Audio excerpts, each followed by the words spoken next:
माता दी जय माता दी जय माता दी जय माता दी जय माता दी जय माता दी जय। राजा जी रहेले काला कतवा मोहन करे खाई लौंग लतवा हो।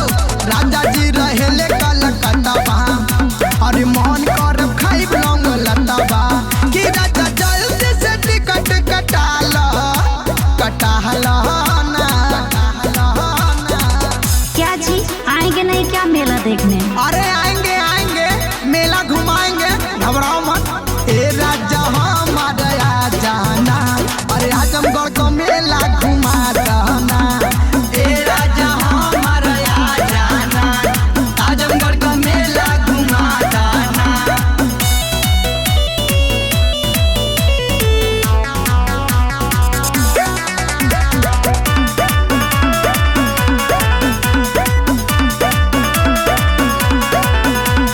परसल कहला घुमाई माई के दर्शन कराई चल के नरौली पाए मोरे सोना चाउमीन छोला खियाई।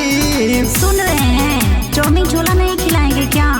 खिलाएंगे बाबा क्यों नहीं खिलाएंगे, क्यों इतना टेंशन लेती हो। परसल कहला घुमाई माई के दर्शन कराई चल के नरौली पाए मोरे सोना चाउमीन छोला खियाई। लगे छूट जाए मुबारकपुर के मेला अरे मेला मेला।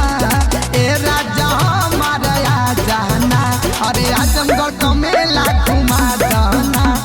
ए राजा हमारा आ जाना आजमगढ़ का मेला घुमा देना।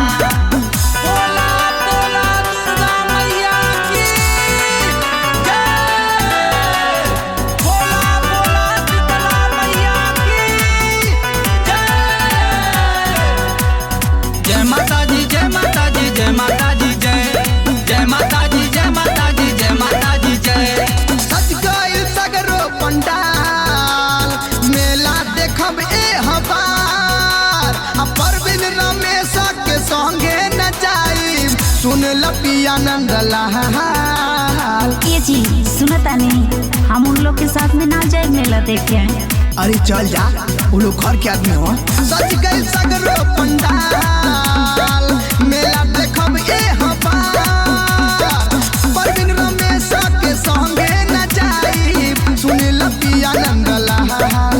खिला के छूट जाए जयनपुर के मेला अरे मेला मेला।